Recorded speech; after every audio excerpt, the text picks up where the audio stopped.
Bismillahirrahmanirrahim. Innal hamdalillah nahmaduhu wa nasta'inuhu wa nastaghfiruh wa na'udzu billahi min shururi anfusina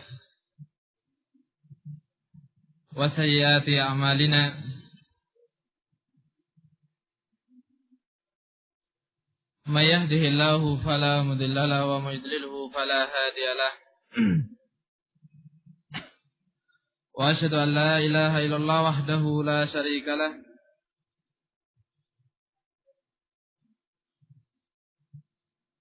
Wa asyhadu anna Muhammadan abduhu wa rasuluh.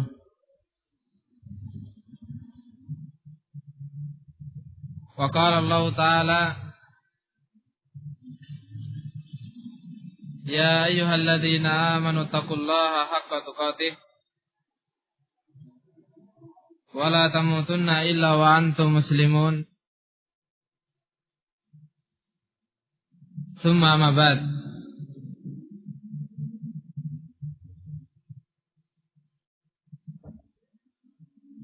Tayyibati fillah yang dimulakan oleh Allah Subhanahu wa taala.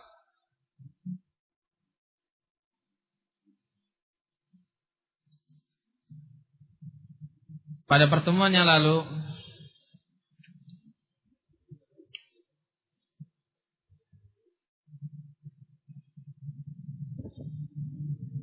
kita telah menyebutkan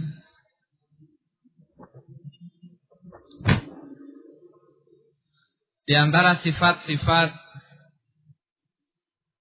wanita yang salihah, yaitu dia tidak mengangkat suaranya terhadap suaminya.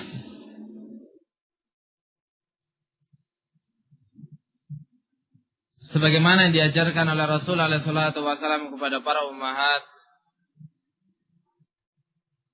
kepada para mukminat, dan begitu pula apa yang disebutkan tentang ciri-ciri dari wanita-wanita yang tidak baik. Kemudian kita akan masuk kepada sifat yang selanjutnya,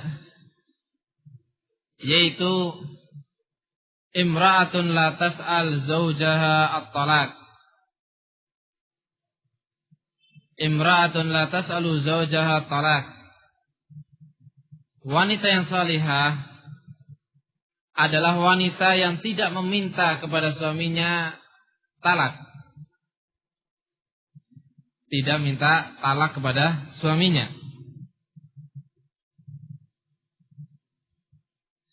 Dengan bahasa lain, yaitu wanita yang tidak minta khulu.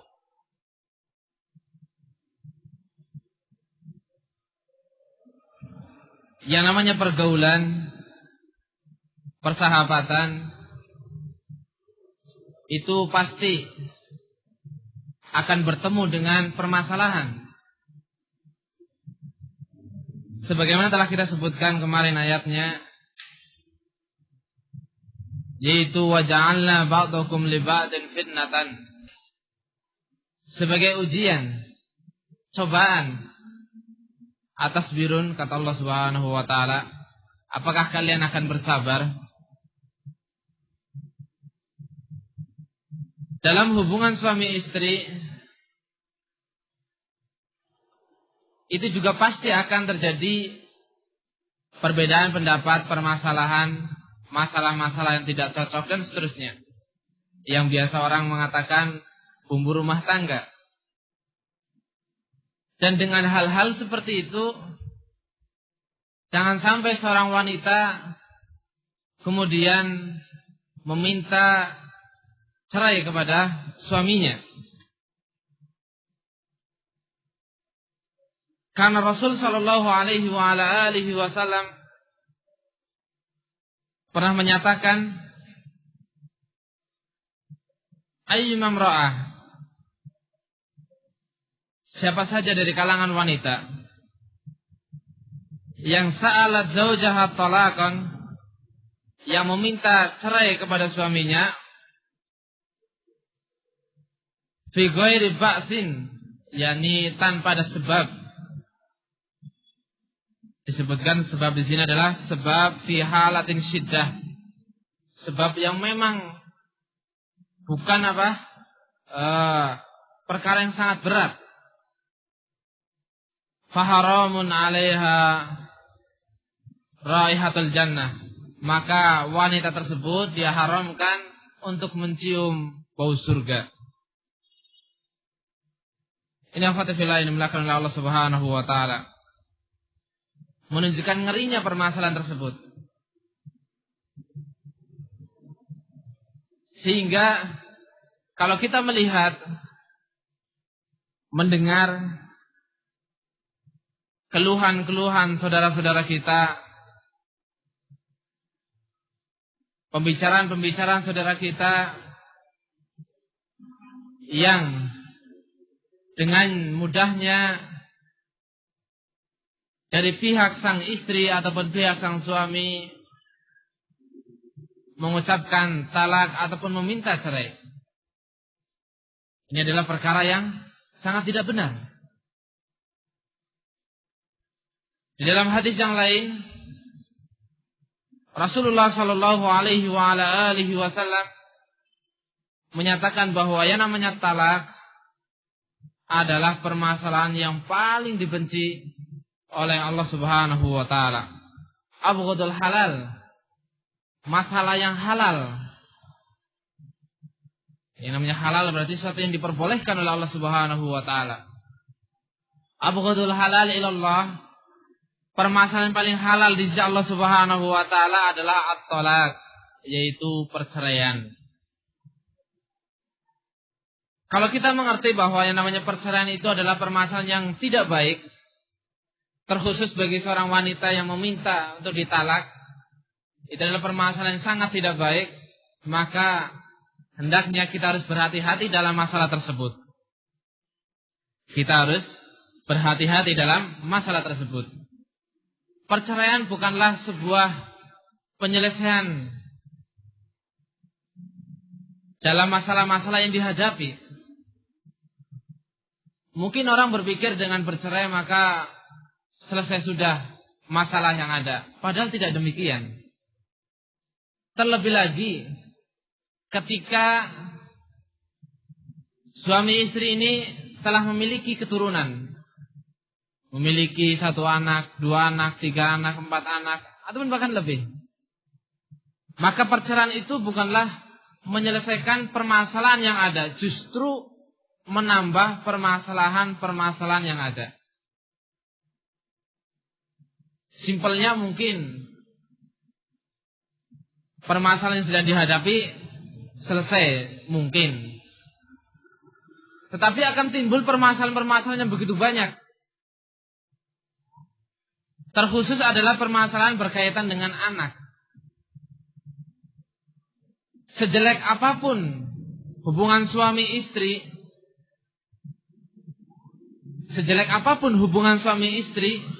maka mereka semua masih tetap bisa mendidik anaknya, ataupun anak masih merasa takut terhadap orang tuanya dan masih merasa terkontrol oleh mereka berdua.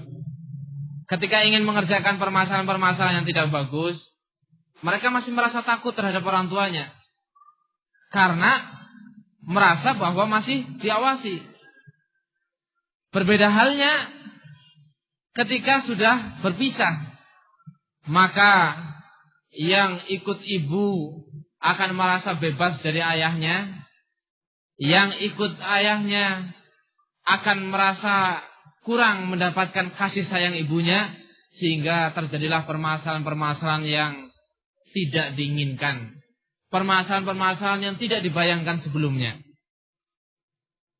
Tadinya anaknya soleh, anaknya baik, kalau disuruh ibadah dengan mudahnya dia mengerjakan, tapi setelah berpisah orang tuanya, anak mulai bergaul dengan pergaulan yang tidak terkontrol, mulai senang bermain yang berlebihan, dan seterusnya dari permasalahan-permasalahan yang ada. Ini baru satu permasalahan yang timbul, yang tumbuh karena perceraian. Di sana masih banyak lagi permasalahan-permasalahan yang ada.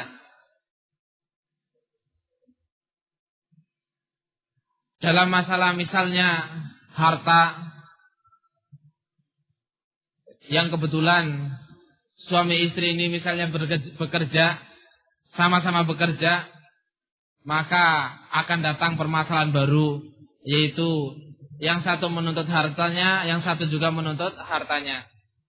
Yang padahal tidak jelas berapa harta mereka berdua secara pastinya. Kemudian juga yang tadinya ada dua keluarga yang berhubungan baik, yaitu keluarga dari pihak suami dan keluarga dari pihak istri. Ketika suami istri ini bercerai, maka tentunya keluarga ini pun akan terbawa. Pihak istri tidak senang dengan bekas suami anaknya ini. Begitu pula pihak suami, keluarga sang laki-laki benci kepada sang wanita ataupun bahkan kepada keluarganya semua. Terus permasalahan akan menumpuk. Permasalahan akan menumpuk. Sehingga dikatakan oleh para ulama bahwa wanita yang salihah adalah wanita yang tidak meminta untuk dicerai oleh suaminya. Wanita yang selalu berusaha untuk menyelesaikan masalah-masalah yang datang dalam rumah tangganya. Dan permasalahan-permasalahan yang datang tidaklah menyebabkan dia untuk meminta dicerai. Wanita yang selalu berusaha dengan kemampuannya menjaga kelanggengan rumah tangganya. Dia terus berusaha untuk menjauhkan permasalahan-permasalahan, perbedaan-perbedaan pendapat, ketegangan-ketegangan yang ada dalam rumah tangga. Selalu berusaha untuk dijauhkan olehnya. Bisa dia berusaha dari dirinya, yaitu tidak menyebabkan sang suami benci ataupun marah, ataupun yang lainnya dari permasalahan-permasalahan ataupun usaha-usaha yang ia kerjakan. Dan wanita yang salehah adalah wanita yang tasbir ala jafai zawjiha, sabar dengan kakunya suaminya. Enggak menutup kemungkinan seorang wanita itu apa? Memiliki suami yang sangat kaku. Artinya kalau sudah memiliki keinginan, ya itu yang harus ditunaikan. Tidak ada tawar-menawar. Nah, kalau memiliki suami yang seperti ini, wanita yang salehah ini adalah wanita yang sabar dengan kekakuannya. Dan terus berusaha untuk menahan amarahnya dengan kesalahan-kesalahan yang dikerjakan oleh sang suami. Mampu bersabar atas kekakuan suaminya, terus berusaha untuk apa? Menahan amarah atas kesalahan-kesalahan yang dikerjakan oleh sang suami.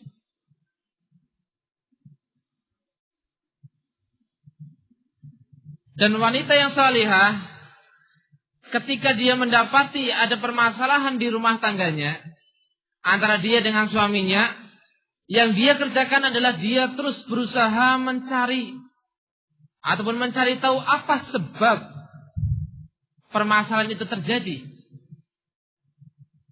Apa sebab permasalahan itu terjadi? Ini yang ia cari. Kemudian dia menutupnya ataupun menghilangkan permasalahan tersebut. Dan az-zaujah salihah, wanita yang salihah adalah wanita yang mau diajak berkomunikasi dengan komunikasi yang baik dengan suaminya.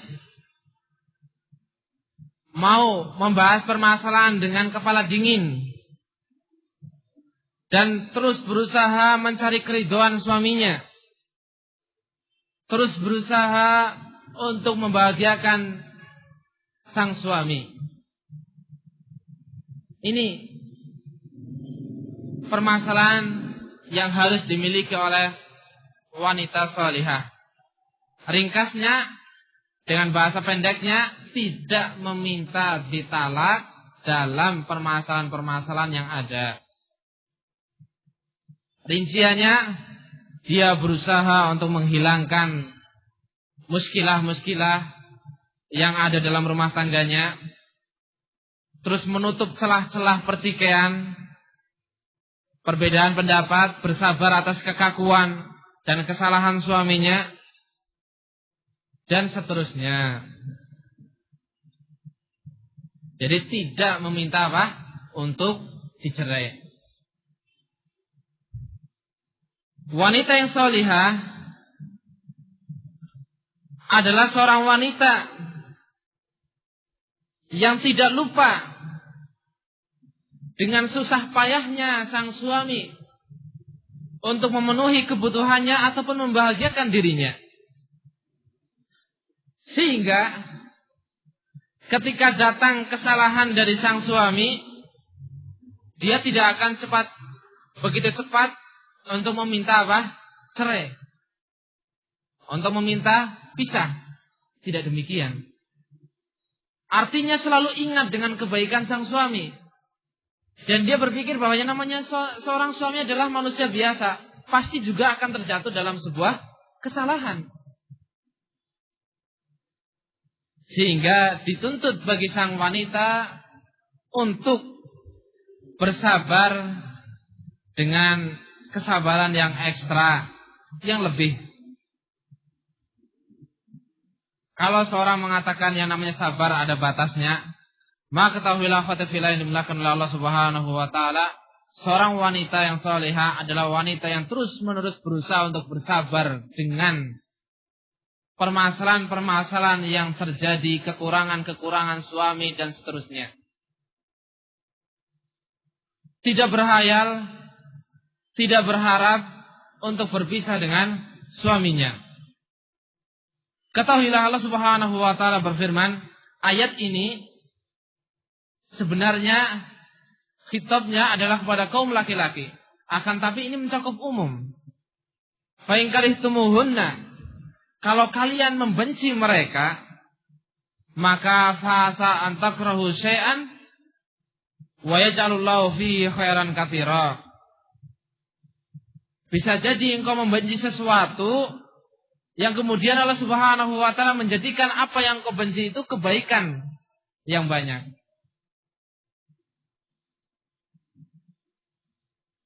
Jadi ketika engkau benci terhadap akhlak suami, ketika engkau benci dengan peringai-peringai sang suami, sabar. Bisa jadi apa yang engkau benci itu Allah Subhanahu wa taala jadikan hal tersebut sebagai kebaikan untuk dirimu. Dan juga apa yang disabdakan oleh Rasulullah SAW. In karihta minha khuluqan radiya minha akhar. Kalau sekiranya engkau benci dengan satu sifat dari sifat sang suami, di sini memang kitabnya untuk apa? Bukan sang suami. Tapi kita di sini sedang berbicara apa? Tentang sang suami. Kalau engkau benci dengan satu sikap dari sikap-sikap sang suami, ketahuilah bahwa engkau pasti akan senang dengan sikap-sikap yang lain.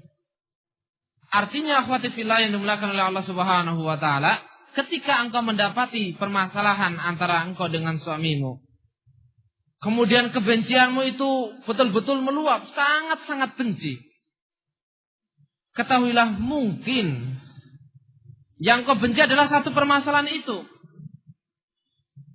Dan di sana ada permasalahan-permasalahan yang lain yang kau senangi dari sang suami.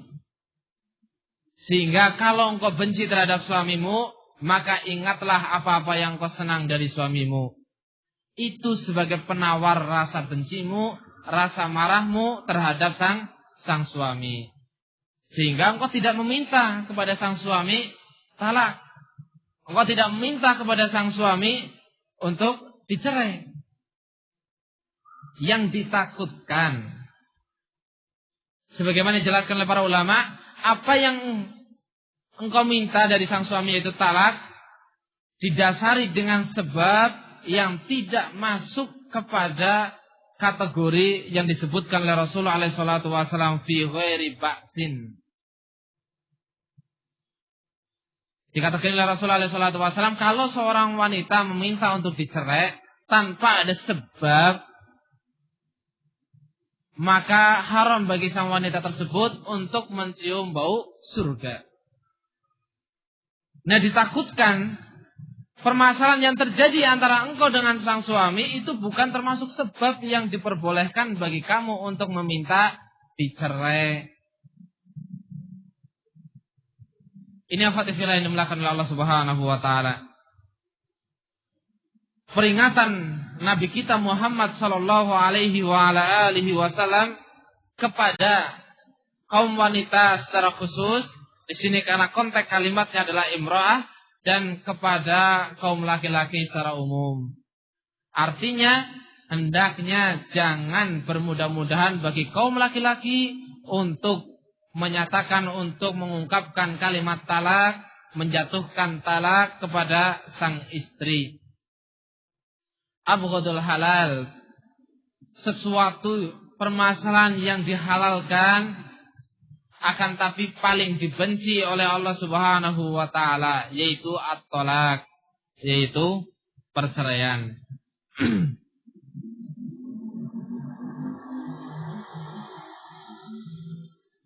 Ya khatifillah yang dimulakan oleh Allah Subhanahu wa taala.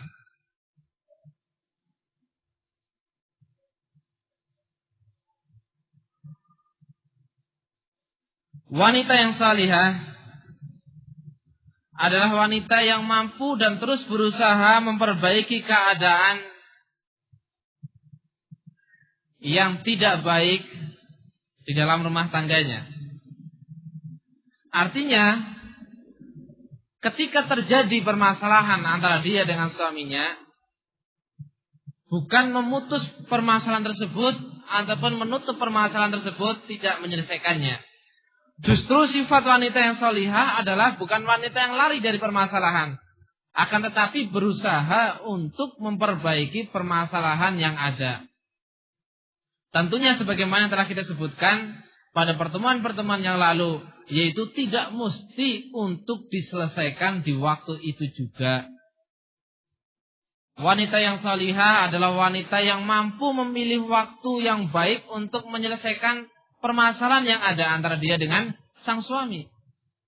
Mampu memilih cara yang baik untuk menyelesaikan permasalahan-permasalahan yang ada. Tidak inginnya ya selesai waktu itu juga. Tidak mesti demikian. Tidak mesti demikian. Tayyafati fillah yang dimulakan oleh Allah Subhanahu wa taala. Inilah dari sifat-sifat yang harus dimiliki oleh wanita yang salihah. Tidak meminta untuk ditalak oleh sang suami. Mungkin merasa sang suami pemasukannya selalu tidak mencukupi dari kebutuhan-kebutuhan rumah tangga, kemudian marah dan seterusnya sehingga meminta perceraian. Nah, ini permasalahan tidak dibenarkan. Ataupun permasalahan-permasalahan yang lain. Kita sering mendengar ketika seorang suami ingin untuk, ya maaf saja, untuk poligami misalnya. Kemudian tanpa berpikir panjang sang istri mengatakan, kalau kamu poligami, kalau kamu menikah lagi, saya cerai saja. Ini afatifillah yang dimulakan oleh Allah Subhanahu wa taala. Jangan sampai terucap kalimat tersebut. Akan tetapi berpikirlah dengan kalimat-kalimat yang lain. Kalau seandainya engkau merasa bahwa tidak siap untuk dipoligami, karena mungkin merasa sang suami memiliki kriteria-kriteria seorang suami yang tidak bisa adil, seorang suami yang tidak bisa baik dalam masalah memimpin dua rumah tangga, maka jangan engkau pilih dengan kalimat kalau engkau poligami maka lebih baik saya dicerai saja. Jangan. Karena ditakutkan ucapan tersebut masuk dalam hadis yang telah kita baca. Ayyumam ra'ah sa'alat zawjaha talaqan fi ghairi ba'sin faharamun 'alaiha raihatal jannah. Siapapun dari kalangan wanita yang meminta kepada suaminya untuk ditalak tanpa ada sebab, maka haram bagi sang wanita tersebut untuk mencium bau surga. Sehingga hendaknya ungkapkan dengan kalimat-kalimat yang lain. Bisa dengan menasehatinya, bisa dengan mengingatkannya, dan seterusnya. Mengingatkan kekurangan-kekurangannya, bahwa engkau saja mengurus kami sekeluarga, mengurus ini, mengurus itu, tidak memiliki kemampuan yang baik. Bagaimana kalau seandainya engkau mengurus dua rumah tangga, dan seterusnya. Pilih dengan bahasa yang paling baik. Jangan tiba-tiba langsung kalau engkau demikian ya sudah saya cerai saja, saya dicerai saja. Tidak. Ditakutkan seperti ini. Ditakutkan masuk dalam hadis Rasulullah SAW, masuk dalam ancaman beliau SAW. Nah, ini akhwati fillah yang dimuliakan oleh Allah Subhanahu wa taala. Taruhlah ini adalah sebuah permasalahan yang dihadapi oleh sang istri. Maka sang istri bisa menyelesaikan permasalahan tersebut dengan cara yang paling baik. Memilih kalimat-kalimat yang paling baik. Mencari waktu yang paling tepat. Mencari solusi-solusi yang dibenarkan oleh syariat. Bukan dengan apa? Dengan dibumbui rasa marah, dibumbui rasa benci, kemudian tidak sabar dengan hal tersebut sehingga mengucapkan kalimat-kalimat yang tidak diridhoi ataupun tidak disenangi oleh Allah Subhanahu wa taala. Memang hak dia, memang hak istri untuk apa? Memilih hal tersebut. Akan tapi pilihlah sesuatu yang paling baik untuk dirinya, sesuatu yang paling baik untuk keluarga yang telah engkau bangun selama ini dengan suamimu. Jadi kalau boleh dikatakan bahwa seandainya kalau terjadi permasalahan ya sebisa mungkin jangan sampai terjadi pertikaian ataupun jangan sampai terjadi perceraian. Perceraian bukanlah menyelesaikan sebuah permasalahan.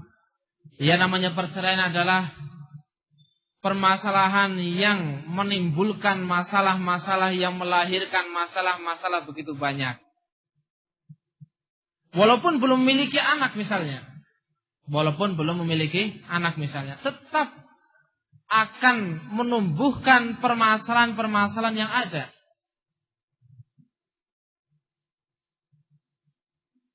Paling ringannya toh akan terjadi perasaan saling membenci. Ini udah paling ringannya. Padahal sikap yang harus dimiliki oleh sesama muslim adalah apa? Saling mencintai. Dan ini juga dianjurkan oleh Rasulullah SAW. Beliau mengajarkan kepada para sahabatnya untuk mengamalkan sebuah amalan. Dengan amalan tersebut, yaitu kaum muslimin akan saling mencintai, yaitu untuk saling mengucapkan salam. Artinya, hukum asalnya adalah bahwa antara kaum muslimin tidak boleh terjadi permusuhan, tidak boleh terjadi saling membenci. Tidak boleh saling membenci. Seorang muslim harus cinta kepada muslim yang lain, seorang muslim harus cinta kepada muslimat, seorang muslimat harus cinta kepada muslim. Bukan mas cinta di sini adalah apa? Cinta yang diimbangi dengan hawa. Akan tapi apa? Cinta karena agama, cinta karena sesama semuslim. Nah, ringkasnya kalau terjadi perceraian, paling simpelnya toh akan terjadi perasaan saling membenci antara dia dengan bekas suaminya. Dan hal tersebut akan terus-menerus membekas di dalam hatinya. tidak mudah menghilangkan hal tersebut. Terlebih ketika dari salah satu pihak merasa terhianati.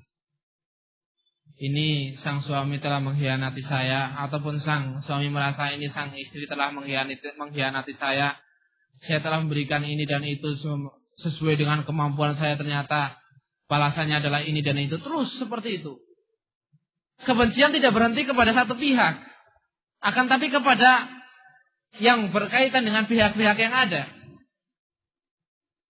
Sang suami membenci istri, kemudian akan timbul lagi kebencian tersebut kepada keluarga sang istri. Terus seperti itu. Nah, kalau yang seperti ini melebar, terus tertanam dan terus menerus, maka bisa jadi terjadi pertumpahan darah dan seterusnya.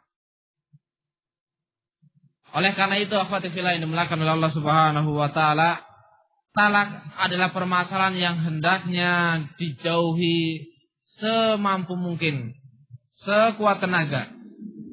Apapun permasalahan yang terjadi dalam rumah tangga, selesaikanlah dengan penyelesaian yang baik. Allah Subhanahu wa taala di dalam Al-Qur'an menganjurkan kepada suami istri untuk terus memperbaiki keadaan-keadaan ketika mereka terjadi ataupun ketika terjadi pada mereka permasalahan-permasalahan. Dianjurkan oleh Allah untuk mendatangkan orang yang mampu memperbaiki keadaan.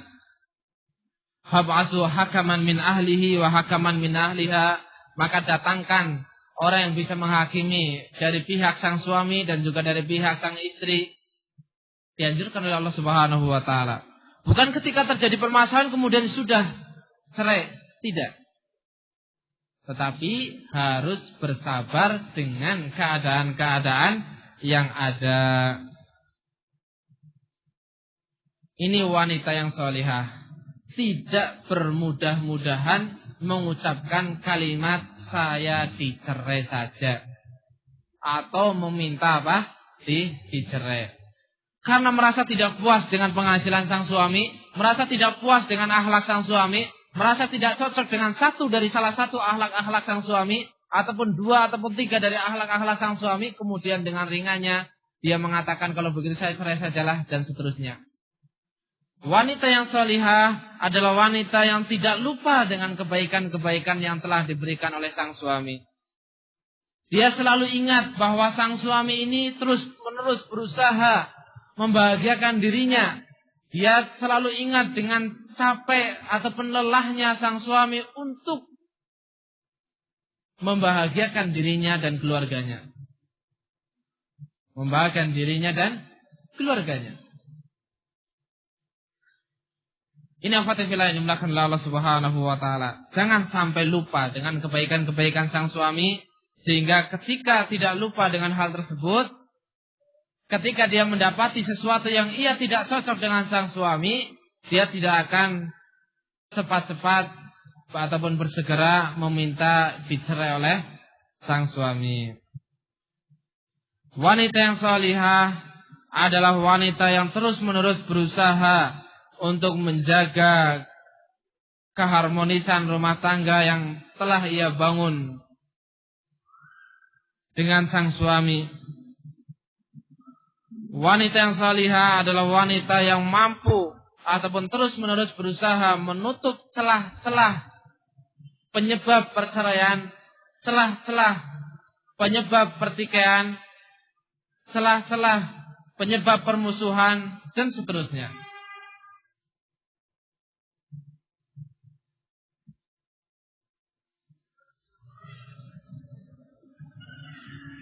Oleh karena itulah akhwati fillah yang dimuliakan oleh Allah Subhanahu wa taala,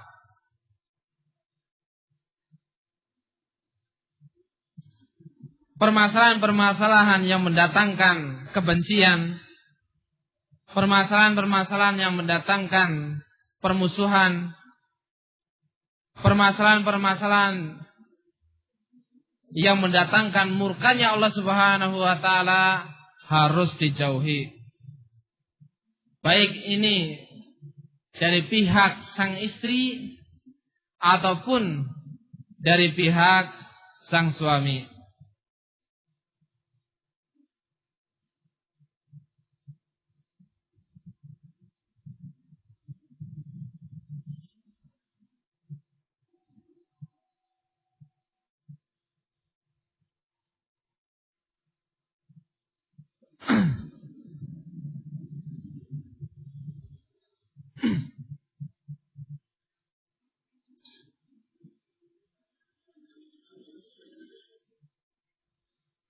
Wallahu a'lam bishawab. Ini yang bisa kita ambil pada pertemuan kali ini. Insyaallah akan kita tambah faedah-faedahnya pada pertemuan-pertemuan yang akan datang. Di sini ada sebuah pertanyaan. Apa hukumnya jika suami membiarkan bahkan menyuruh istri untuk periksa kesehatan dengan temannya sesama ummahat tanpa disertai mahram, yang tempatnya memerlukan transportasi khusus, yakni tidak bisa dengan jalan kaki, bahkan jaraknya adalah jarak safar.